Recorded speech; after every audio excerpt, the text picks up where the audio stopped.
Good morning. Thank you so much for joining us today. Really excited to have you be a part of this wonderful discussion that we have lined up for you. My name is Elise Polly. I am with NCGrowth. We are an economic development center at UNC Chapel Hill that is working to create an economy where everyone has a chance to prosper.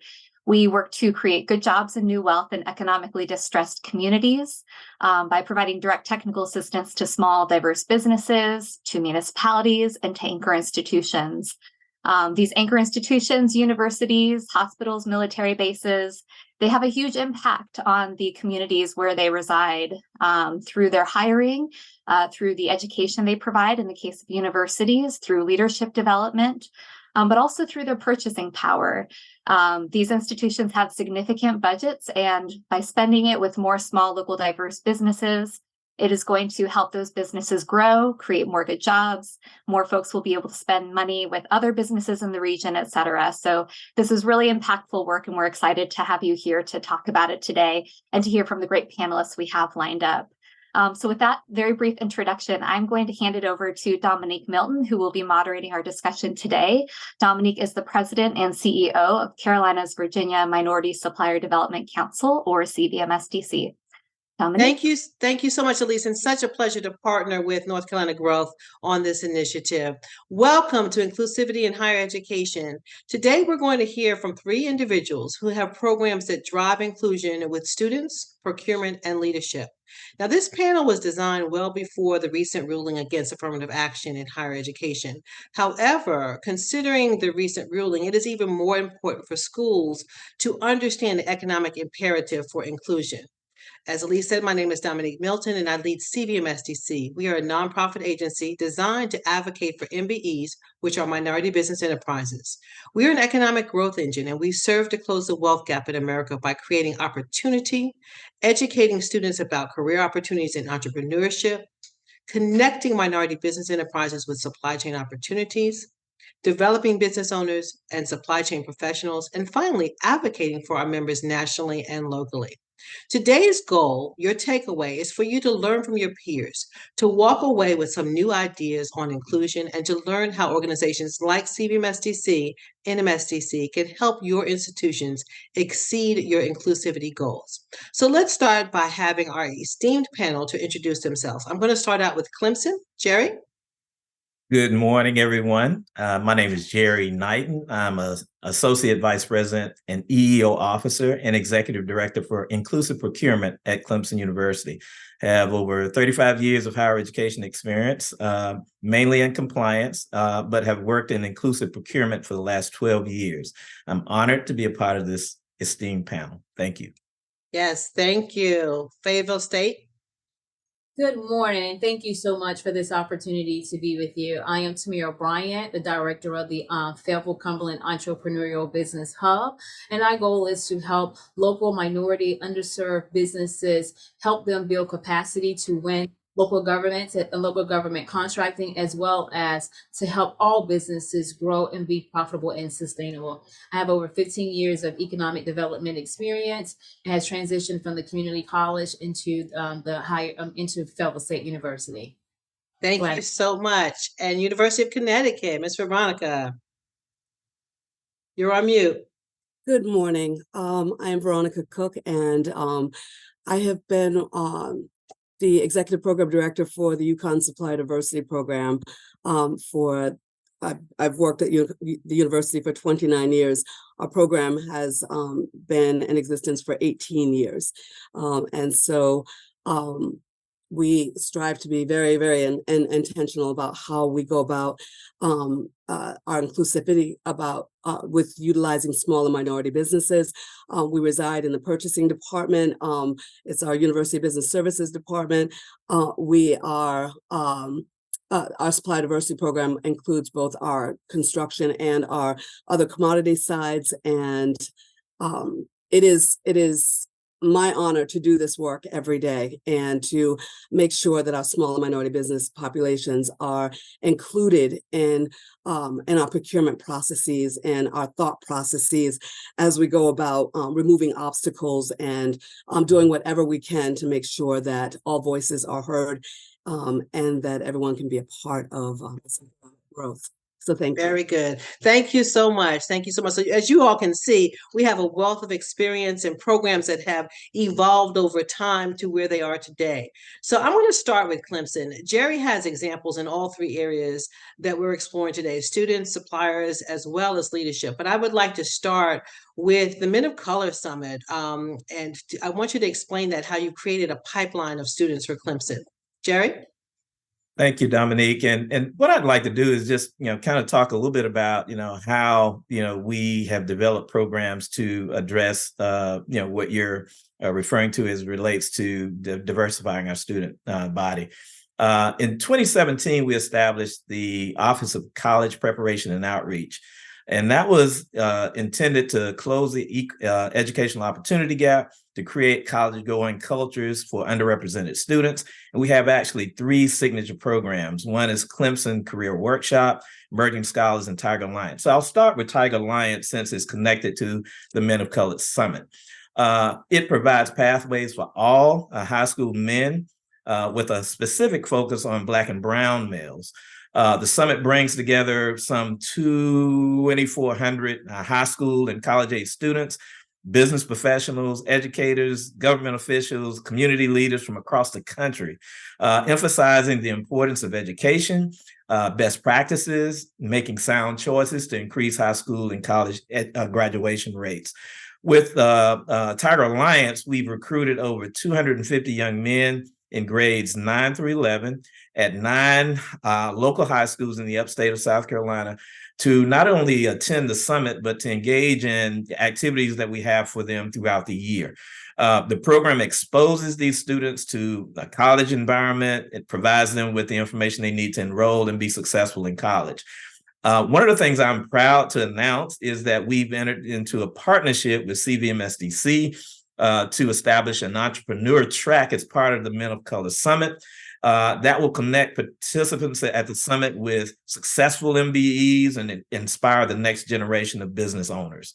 I also would like to just mention real quickly, due to the success of the Men of Color Summit, we've started a women's roundtable, which also brings together approximately 600 participants to emphasize the importance of education, self-care, preservation, and also helps young women and young girls understand and be able to encounter the challenges that they face for their education and ultimately their careers.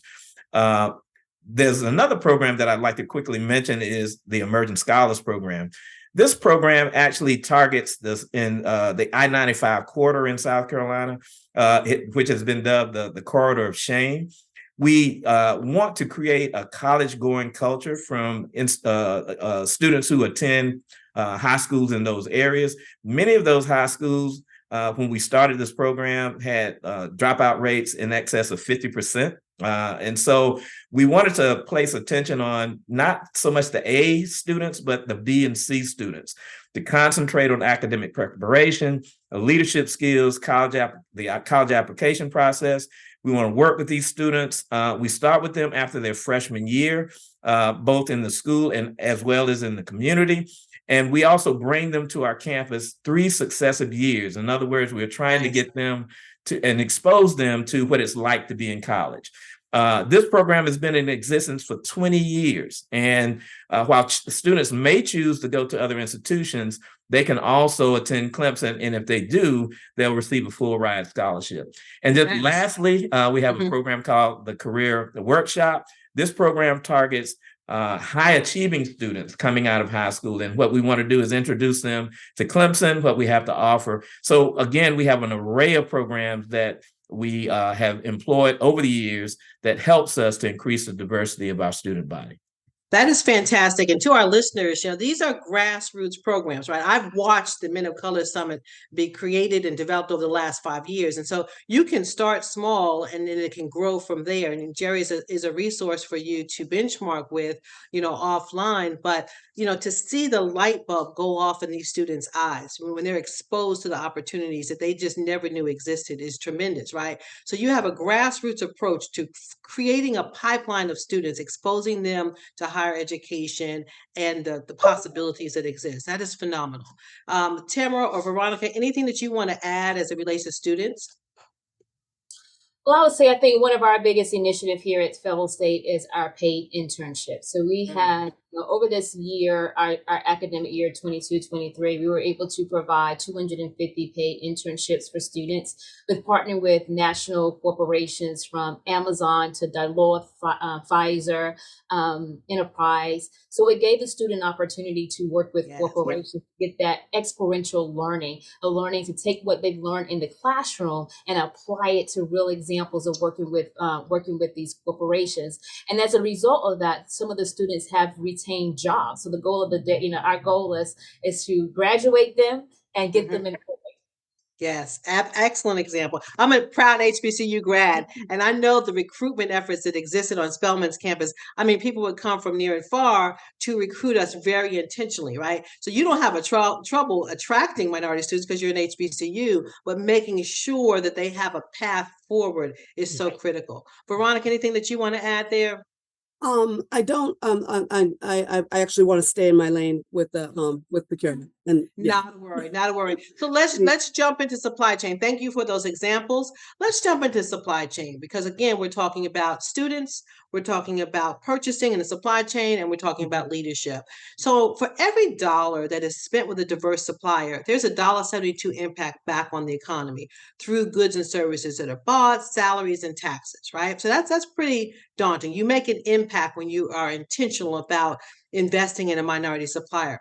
When you employ a diverse supplier, they then employ others and become self-sufficient contributors to society. In my case, when I was an MBE, I was able to put my kids through college because of the contracts I was able to get through the corporations that I work with. How are each of your schools being very intentional about diverse suppliers on your campuses? And tell me a success story. I'm going to start with UConn. Okay, thank you.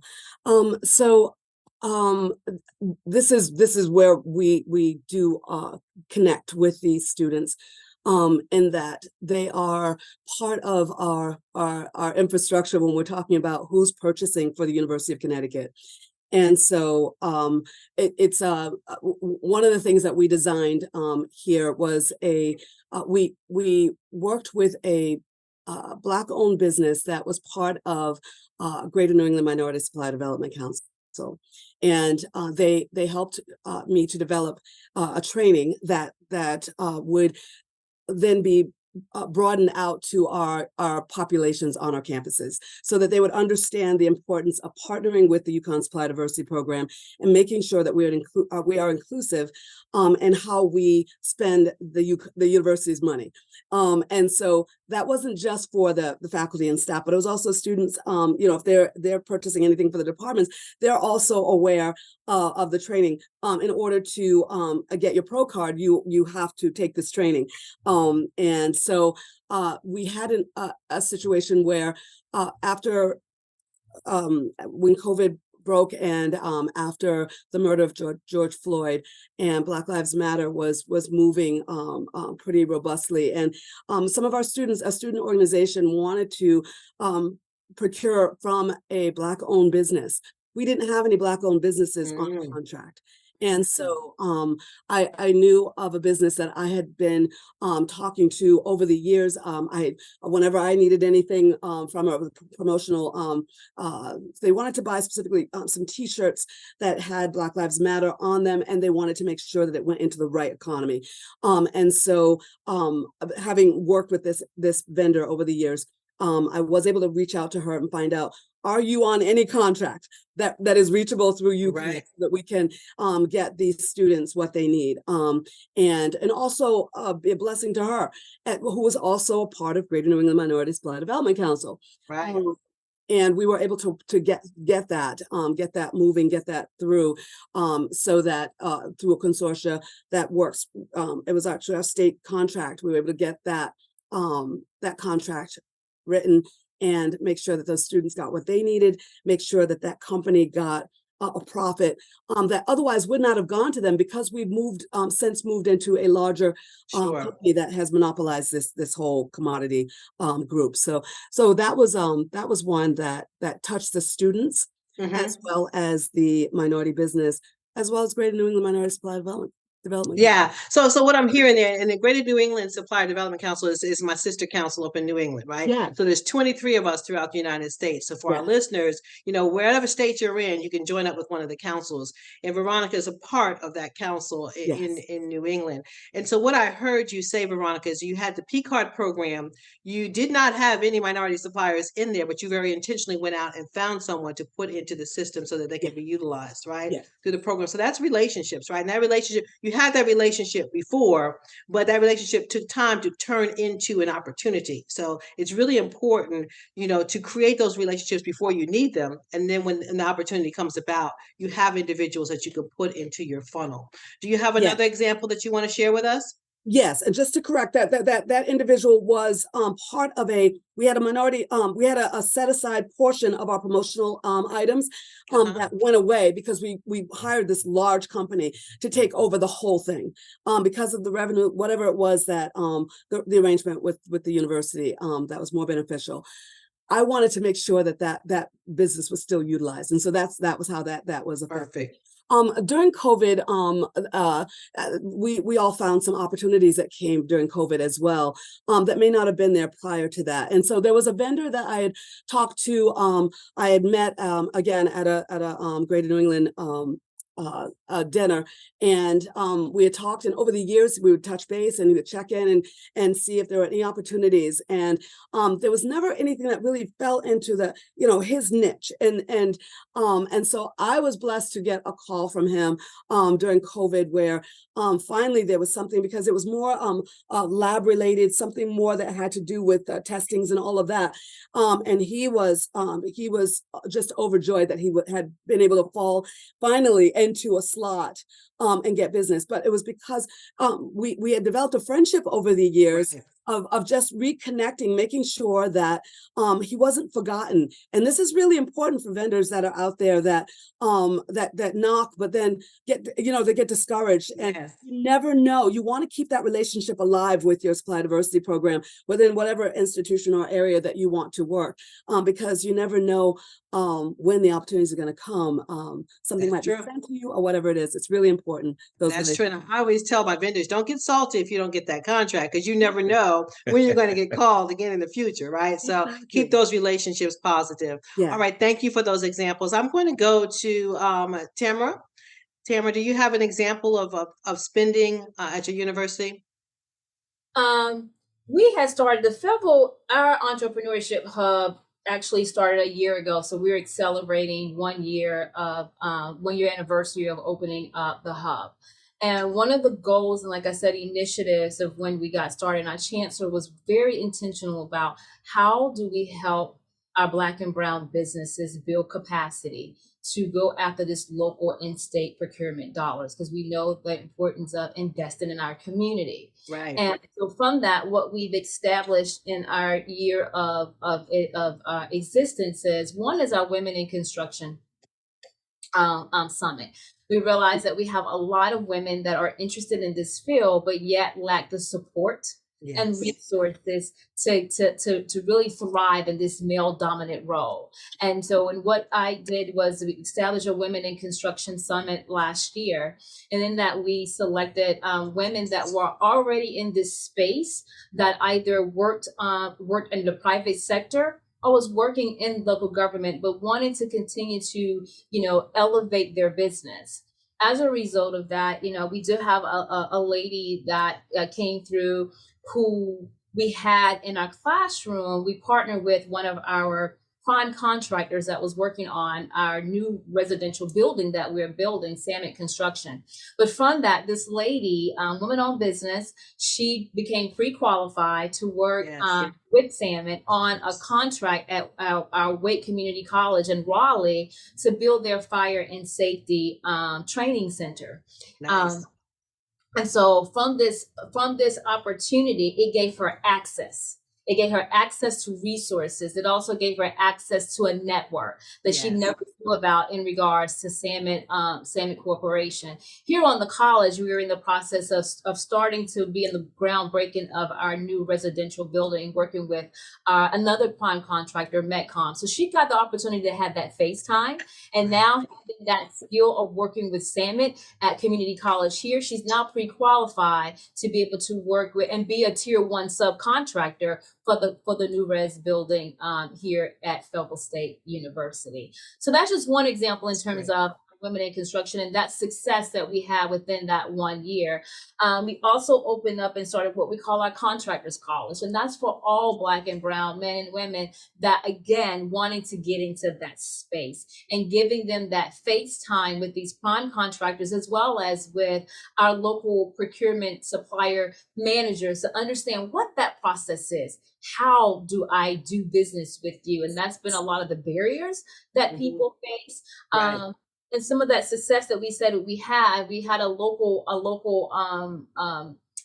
contractor here who won a $4 million state contract with the state of North Carolina within a year of having our Contractors College. With that, that allowed this gentleman to be able to bring those resources back here to Cumberland County, be able to hire more employers to be able to subcontract them out to do the work. So we'll definitely be able to see that dollar being reinvested back into Yes, that is outstanding. Two great examples. And, all too often, our minority contractors or any minority businesses don't know when and where to enter or how to enter, right? So you hit a key word. Part of our work is development, right? Making sure that they are ready when the opportunity comes. We are huge on development. So I applaud you for having those two programs to make sure that you're creating supply chain ready contractors. Thank you. Jerry, I know you have two stories. Let's start with your construction story.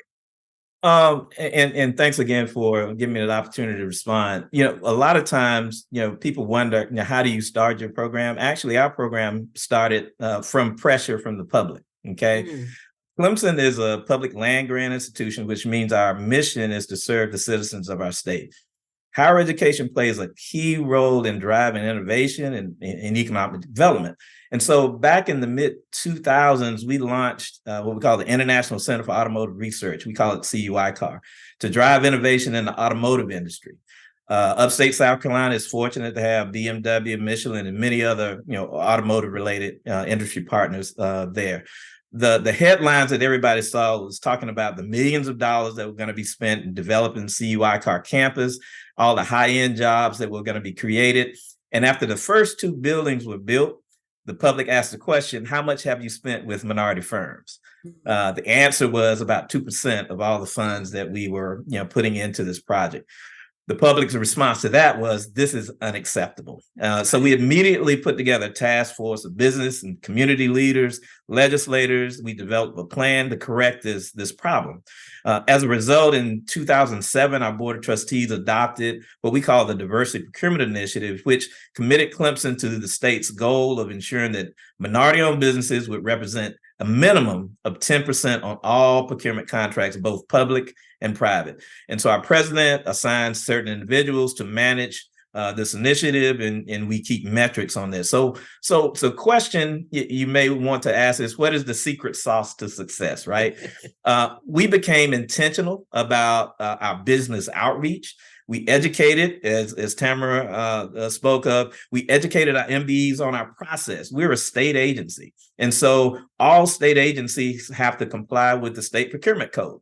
And so there are certain processes that we have MBEs to go through. One of the things that all state agency posts opportunities on the South Carolina Business Opportunity webpage. A lot of the MBEs that I talked to didn't even know that that's where the opportunities were being posted. And so, again, just educating MBEs on how our process works, what you need to do to get into the game. And as a result of the first of these efforts, the first project that we had after rolling out this initiative, we actually had 51% minority business participation. Wow. This signaled to our leadership that something was working. We were doing something right. And so we actually expanded that from the CUICAR project to system-wide implementation. So that's how our program got started. Another example, and this is one that's really special to me because it talks about how we engage with our MBEs and why we do this work and the impact that we have. And so speaking of secret sauce, we actually had an MBE that did barbecue sauce, hot sauce, and seasonings, right? And so we're a public land grant institution. So we have to think about the many ways in which Clemson impacts our economy. We had on our campus a large food vendor that managed all of our dining halls, all of our eating venues on campus. We introduced this MBE to this large vendor because large vendors also have supplier diversity programs. Okay. Right. And so if we tap into that, that also, again, to your point, Dominique, indicates that when we contract with these large contractors, we're then looking to them to also, reach out and make sure that they're reaching out to minority-owned businesses as well. And so I also chair the CVMSDC Upstate Ring. We meet on a monthly basis, and as a corporate partner, we hosted a meeting on our campus, and we invited our executive leadership members to come and bring greetings. We also developed an MBE infomercial program. And again, that was at the urging of CVMSDC. Yes. And what this program does is it gives us an opportunity to highlight the capabilities of MBEs. We actually have a broadcast, a production studio on our campus. And so we were able to do this at no cost to the MBE. They can use those videos to then market their business. And so on this particular day that we had this luncheon, we actually had a taping for them. We also had a meeting set up with the large vendor to close the deal on the contract. I mean, we were clicking on all cylinders. We had the meeting, the lunch meeting. It was a tailgate-like meeting where we had it in the Board of Trustees conference room. We included barbecue, and we had the MBE sauces out there. I mean, we had it going. One of the things that the MBE did was she invited her sister and her father to attend the meeting. So during the meetings, we typically have people go around the room and just talk about, what they have to share with the group. To my surprise, the MBE shared that not only had we assisted them in getting the contract and with the infomercial, Clemson had also been involved through our Clemson Extension Office in helping the business develop their packaging, also their labeling for their products. And the MBE had also been featured on one of our local TV shows called Making It Grow. And so Clemson had already been engaged with this MBE in ways that I didn't even know about at the time.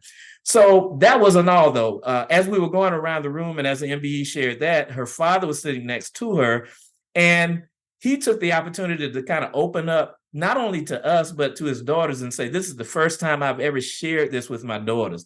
He said, when I had an opportunity to go to college, I wanted to attend Clemson, but I couldn't because of segregation. He had to leave the state of South Carolina to pursue his bachelor's and his master's degrees and then come back to the state. He was very educated, and he was also a successful entrepreneur in his own right. But he was so overwhelmed by the fact that he was sitting in the boardroom, and you can imagine the long wooden table and the high back chairs and the pictures on the wall, and celebrating in that room the fact that his daughter had gotten business and was successful in getting a contract with the institution that he couldn't attend. So just kind of soak that in for a moment. There wasn't a dry eye in the room when that occurred, and Dominique was there to witness this. His words changed the entire mood of the meeting. Yeah. And from that point on, we were just kind of trying to process it and then thanking him for sharing his emotions in that way. It was that moment that I realized the impactful work that we do and how critical higher education is to driving economic development in our state. I know that contracts are important, but this goes further than just the contract. So much further. Livelihood of every citizen in our state and beyond. And so I was glad that I had an opportunity to have our leadership in the room, because they not only got to see what we were doing for this MBE, but what the university has been doing for MBEs and businesses across the state. Such a great story that's just really full circle, right? You talked about an individual who was denied the opportunity to go to a university because of his race. And now he's sitting in a conference room, and this university has embraced his daughter, brought on her sauce, something as small as sauce, right? Yes. But bringing her on as a vendor change the economic timber of her family, right? So now that individual, I know she has distribution nationwide with her sauce through U.S. Foods and a couple other institutions. You know, if you hired somebody else with their sauce, it may have made a drop in the bucket of a difference, right? But because you hire that MBE and you have that story back to that $1.72 impact back to the economy, now she can put her kids through college. And it's such a beautiful story, right? And it speaks volumes about the impact of the work that we're doing here. All right. It doesn't have to be this huge contract. It could be a small contract that makes huge ripples down the road. Yes. Thank you for sharing that. Anything from Tamara or Veronica before we go on to leadership? Any comments you want to make there? Or Elise? It's a beautiful story. Beautiful story, yes. Okay, so we've talked about students, right? We've created a pipeline. We have examples for that. We've talked about suppliers, right? Making sure that you're my favorite word, y'all, is intentionality, right? We have to be so intentional about making pathways, about opening doors, about developing these individuals so that they can in turn reap the benefits and become self-sufficient, right? So we talked about that. Now let's talk about leadership. You know, leadership is key because you can recruit all these students to your school, but if there's nobody that looks like them, if nobody that can really relate to them, it's dead, right? And then if your leadership also, we're talking about the leadership from your president on down, doesn't understand the importance of supplier diversity, then the people underneath them won't understand and the buyers won't be bought into it. So let's talk about leadership. I'm going to start with Fayetteville State. Tamara, if you want to give us an example of how you have embraced leadership, diverse leadership on your campus. Also, the one thing, our chancellor was pretty new, came on, I think in 21. And going back again to the word you say, and that's always been my thing word too, intentionality. Haven't found another word yet because I do believe we have to be intentional in everything that we do. And his goal was always, especially in this procurement space, of making for sure we are doing the outreach to that Black and Brown community and making for sure that we are not only recruiting our students and doing an extremely great job of recruiting them, but also how do we retain them? How do we get them through the finish line? And so in realizing there was some improvement that could be made there, that they established a role of Vice Chancellor of Student Affairs and Dean of Student Affairs to create what we call a matriculation institution.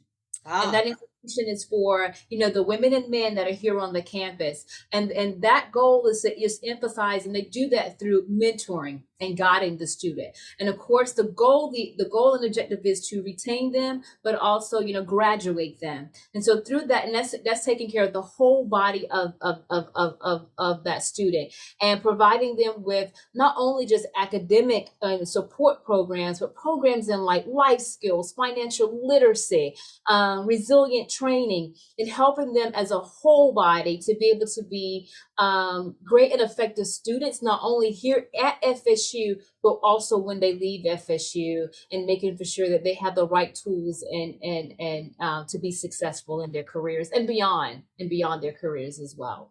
Very good. Very good. So thank you for that. So I'm going to introduce another word here, and I'm going to come to you, Veronica. And that word is belonging, right? You might do a great job of recruiting these athletes to your school, recruiting diverse students to your school, but do they feel like they belong there? What are you doing to make sure that they belong? So I'm jumping out of my lane again.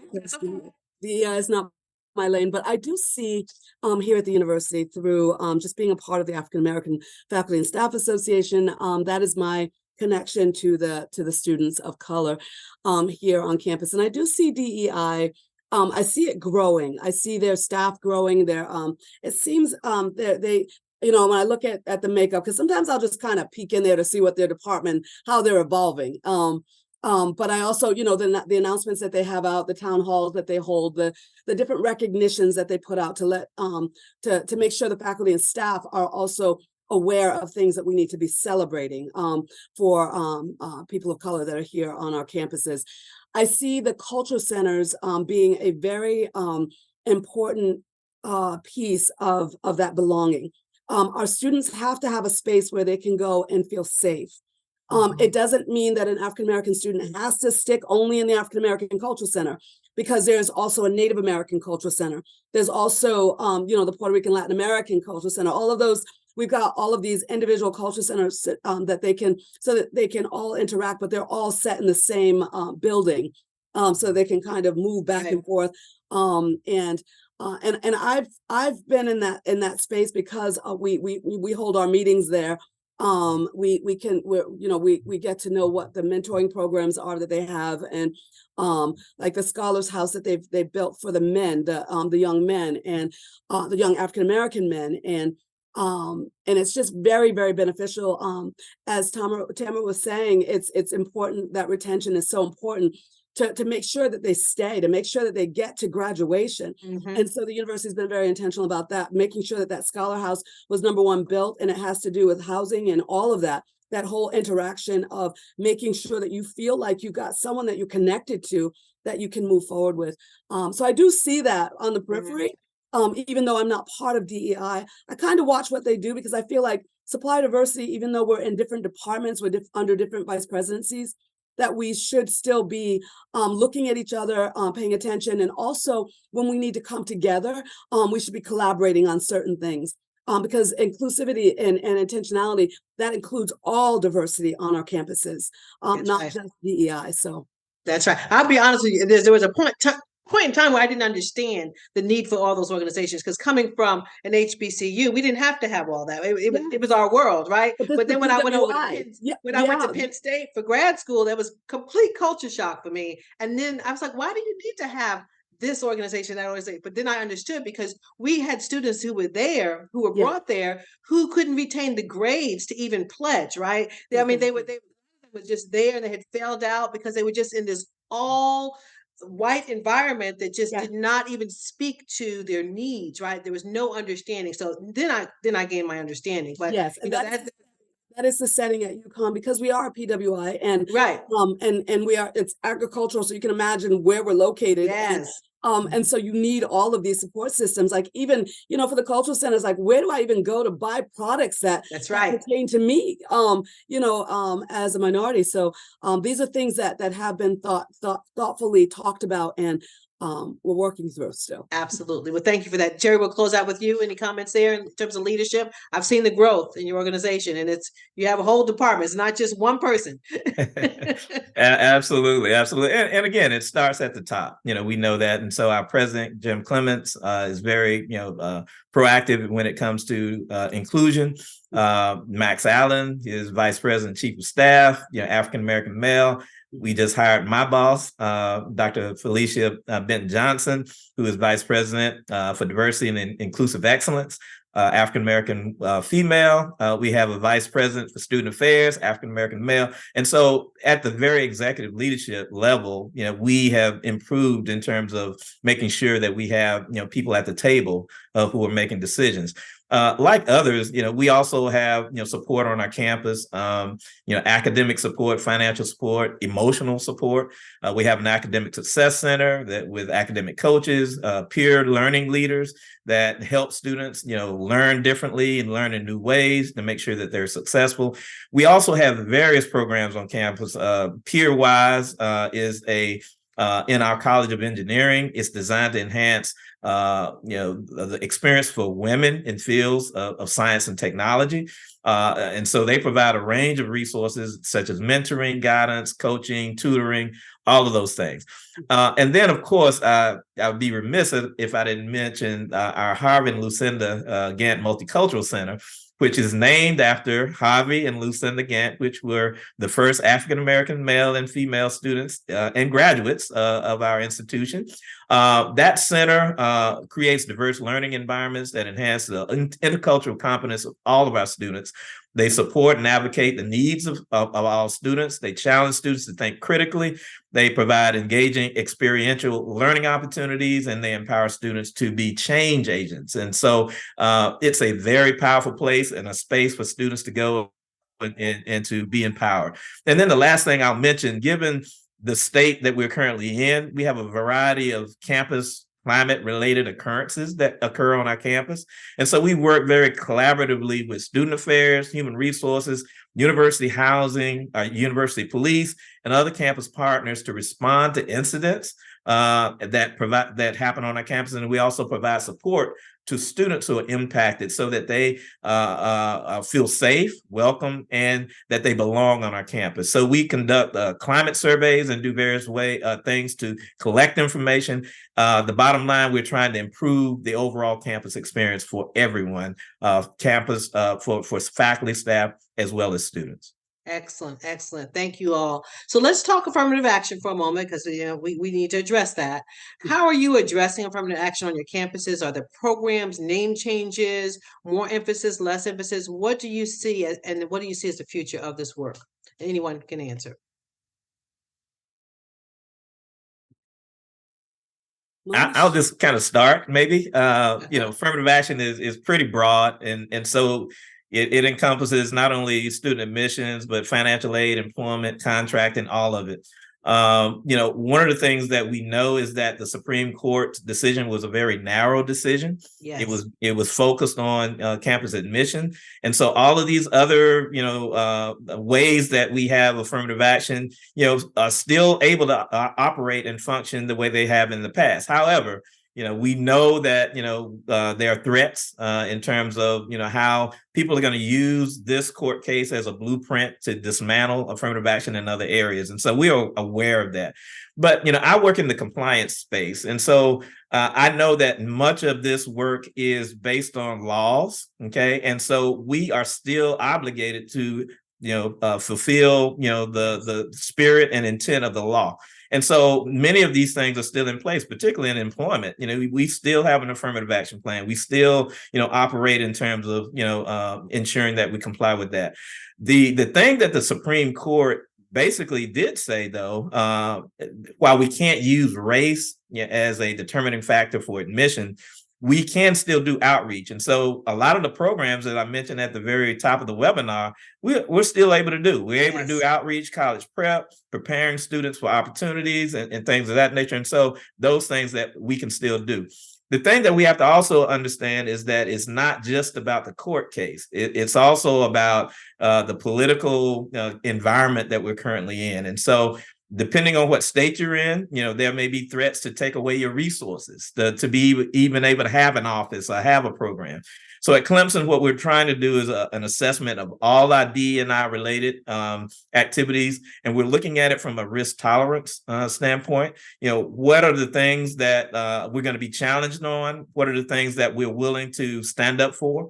And at the end of our assessment, we're going to be moving forward with those things that we feel confident that we can continue to do, and that we're prepared to position ourselves to be able to defend, the activities that we have ongoing on our campus. And so, I think institutions have to look, at their, own, situation, because the approach may vary by the type of institution, the state that you're in, the culture that exists. So after doing your own assessment, then you have to determine how you want to position yourself for the challenges going forward. And I will just end with this. Yes, we are going to be doing some name changes. Yes. We're going to utilize different terminology, how we communicate. But again, we're doing it to make sure that we're putting ourselves in the most effective posture to be able to defend the work that we do. Excellent. Excellent. I think that was a comprehensive summary. So I'm going to have a different question for you, Veronica. So in terms of strategic planning and how your organization is set up, can you explain that so our viewers can get a feel for how a large institution such as yourself has set up your whole structure? As far as as far as around the work that I do, yes. So we are we are University Business Services. That's the name of our area, and we fall under finance. We under the VP for finance, all of that, the where the money is, and so it's all procurement. The Supply Diversity Program covers all capital projects, so that billions of dollars that we spend on construction, that falls under Supply Diversity as well. I'm smack dab in the middle of purchasing, and so on one side of me is commodity purchasing. On the other side of me is capital projects and professional services and facilities procurement. All of that is something I have to talk to every day. I'm looking at what they're doing so that I can see Where are we missing? Where are the obstacles? What should I be talking to my leadership about to say, how did these obstacles come to be? Are they still relevant? Should we be removing them? Asking for steering committees so that we have a conversation on a regular basis about how these things change. On the outside of us, so under a different vice presidency is DEI. And the provost office, all of that stuff is on the outside of our department. And then our vice president, of course, stems right up to the president. So that's how we're structured here. But when things are happening around diversity, when we are putting anything out about our program or there's any announcements about any achievements or anything like that, we're looking for the voice of our DEI department as well, because we understand that we are all in the same work of inclusiveness together, and we need each other. And so ours is, and I neglected to mention his name, but is Frank Tuitt leads our DEI department, and it has expanded under his leadership. I've seen it widening out, and they're very intentional about. And as far as the affirmative action plan stuff, I just want to just touch on that just a little bit. And that they are informing our communities with town halls and different things so that we are aware of the different changes that are happening on our campus. So even though we're not in the work, they're making sure that we are informed about what they're doing and what direction our university is going in. And then we look at, as we do our work and within our own departments, we look at how does that touch the things that we have set to do in the past, and how do we have to pivot a little bit, time to change and make sure that we're going in the right direction, or we're focused on the right things, or whatever it is. Our programs have to be alive and growing, right, evolving. We can't sit in the same spot. And so how do we make it better so that we're more effective for the minority businesses that want to do business at our universities or institutions? Excellent. Thank you for that. So any comments from either Jerry or Tamara on that before I turn it over to Elise?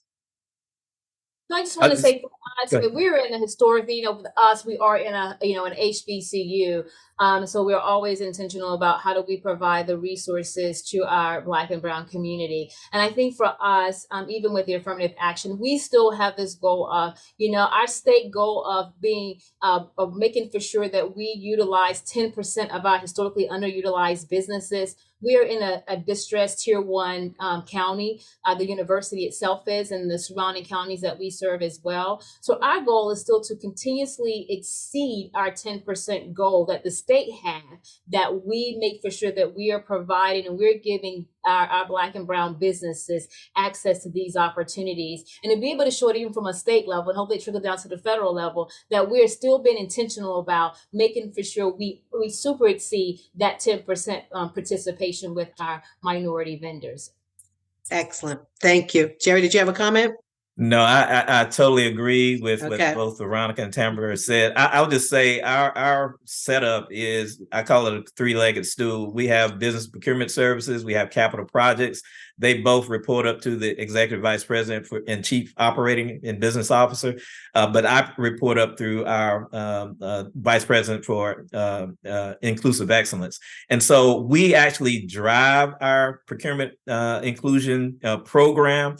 However, those other entities, they own it. And so, again, we work in partnership. And I think the partnership that we've developed has been very successful in why we're, making strides that we're making currently. Excellent. Well, thank you all for presenting on the panel. And know that organizations like NMSDC and our 23 affiliates across the U.S., we exist to help organizations improve their inclusive efforts. Through our organization, you can benchmark with your peers as you're doing today, but I always like to benchmark outside of my industry. What are they doing in automotive? What are they doing in healthcare, to see where the nuances might be that I can glean and put into a different industry. So in addition, our members have access to over 16,000 diverse suppliers for building new buildings, supplying food, janitorial, uniforms, jet services, and more. Anything that you can imagine, we have minority businesses to help fill that pipeline. Whatever your needs, our network is here to support those goals. So I thank you all for joining us today. I'm going to turn it over to Elise so that she can open up for any questions and have some closing remarks. Elise? Great.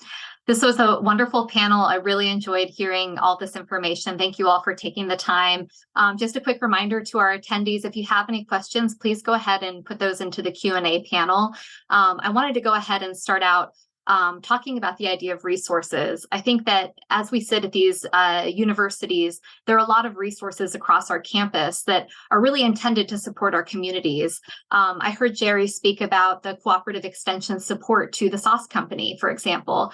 And so would love to hear from you all about what are some of the resources across your campuses that you have extended to businesses that have supported them in their journeys. I know, Tamara, you have recently opened a hub that has brought together a lot of those resources under one roof, but would love to hear from you all about what those university resources are that can help our businesses and our communities.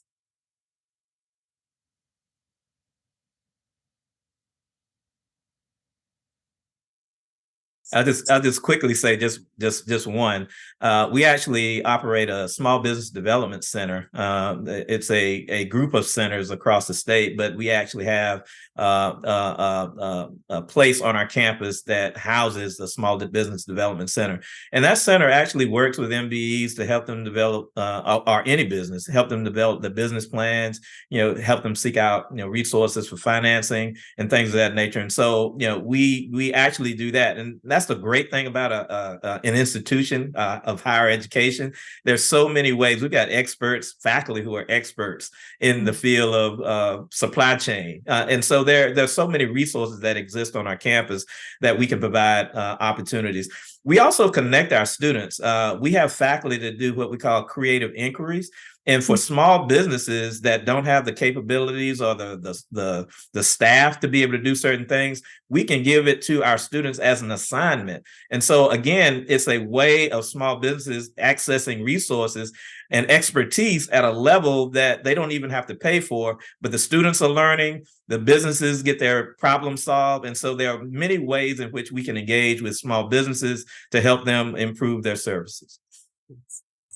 Similarly, in the state of Connecticut, we have the small business development centers. We also have entrepreneurial centers that people can tap into. Also, there's a procurement technical assistance program, and I believe it's a center that's probably in all of our states. They have that that has now been, I think it's been absorbed by something called Apex Accelerator that helps to just to be a resource to small businesses. There are other smaller councils that are part of in the state of Connecticut. There are other smaller councils that also serve as resources, and memberships can be obtained to make sure that they are trained and they know where to get the bonding and all the different things that they need so that they are not left out of the whole process. I wanted just to say, clarify also, because you'd asked me about the structure.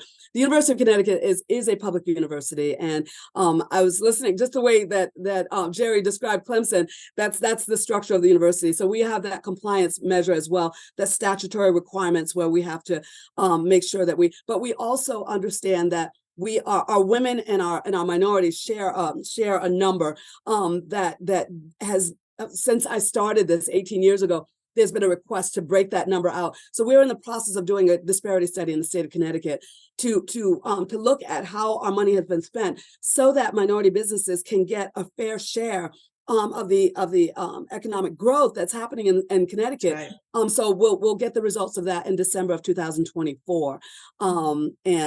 So hopefully that's going to change some things, and because we're always looking at what's going to happen, down the road as far as even succession. I think that's something that is probably another conversation, but we really do another conversation. Yeah. That's always eye-opening when you see the stats. Yeah. Sorry. And same here at the hub. We are fortunate to have our small business technology development centers here that assist, is those that's aspiring to be entrepreneurs and the existing businesses as well. We're fortunate to have our GCAT, which is our government procurement assistant counselor here, that assists those that are interested in doing business at the local and state, as well as the federal level as well. And we also fortunate to have what's called our Veterans Business Outreach Center. And this is what we call our VBOT. That center is, the goal and mission is to help transition veterans and military spouses and active duty transition into entrepreneurship. So they provide wraparound services from business planning, marketing, capital, certifications, anything that the veteran of that military community need assistance with to be able to transition into this entrepreneurship space. Great. We also have a question from Kemma Washington, owner of Brandley. He said, I'm interested in knowing, as you all consider increased diversity amongst your vendors, from a procurement perspective, what carries more weight at your institutions? Is it proximity or is it certification? For us, it's both. So our chancellor is really, and we go back to that top down. So we have got direct initiatives in terms of, we want to make for sure one is local. How do we keep that local dollar here? We know that that local dollar help us to improve our parks and rec centers, help us improve our senior citizen centers, and just have a better quality of life. So we can keep that local dollar here and making for sure that we are really attracting the local businesses, as well as how do we continually attract our women businesses, our veteran business. We are 5 minutes away from one of the biggest, bases here in the United States, and that's Fort Liberty. So making for sure we retain those veterans and keep that skilled workforce here that's interested in doing entrepreneurship, as well as our Black and Brown community. So yes, we are intentional about outreach into our local businesses, regardless if they're Caucasian, Black, Brown, as well as our women businesses here, our veterans, as well as the Black and Brown community as well. Very good. It is both. But because we are a state agency and because we have those statutory requirements, certain percentages that have to be spent with those that are certified in the state of Connecticut. We are looking for those that are certified in the state of Connecticut. But I also, as I say, we're buying from everybody. So we want to make sure that we're telling our whole story, because the state wants to see what we're spending with those certified in the state of Connecticut. But I want to make sure that they know. So there's this other spend that's happening with tier 2 with those larger companies. And part of being a part of the Greater New England Minority Supply Development Council is being an industry leader for higher ed and working with the other industries and understanding what they're doing and understanding where I won't say the bodies are buried, but where to find the people that you need to be connecting to get that tier 2 information, so that you know what kind of companies are our institutions doing business with, how inclusive are they. And so we want to collect that tier 2 information as well from them. So it's larger even than the proximity and the certification, because you're going to get, so the federal spend all of that, we collect that in our financial system and we run that information. But we need to report that as well to tell your full story about your institution and how inclusive are you really being, and are you communicating to the people that you're doing business with that this is not just something that is for UConn. This is something that we expect anyone that we're partnering with, anyone we're contracting with, to have that mindset that this money should be equally dispersed. And do you have any small businesses that you can bring to us so that we can make sure that our people are aware of them? Because we post all of that on our Supply Diversity webpage as well. Make sure people are aware of who's out there wanting to do business with our institution. Outstanding. And I'll say ditto to everything that Veronica and Tamara said, because we're a state agency too. We have those same constraints, but we count everything. And so we're looking for how we can spend. If it's self-certified, if you self-declaring your certification, we count it all. We don't care who you certified with. We're going to count those numbers. Great. Well, this has been a wonderful discussion. I really appreciate you all taking the time. Thank you, Veronica Cook, Tamara Bryant, and Jerry Knighton for taking the time to speak with us today. Thank you, Dominique, for being our moderator and for partnering on this great panel. This has been recorded and we will make this available after the fact. Thank you all for taking the time to speak with us today and join us today for this really wonderful conversation. I hope you will have a great rest of your day, and thank you again for joining.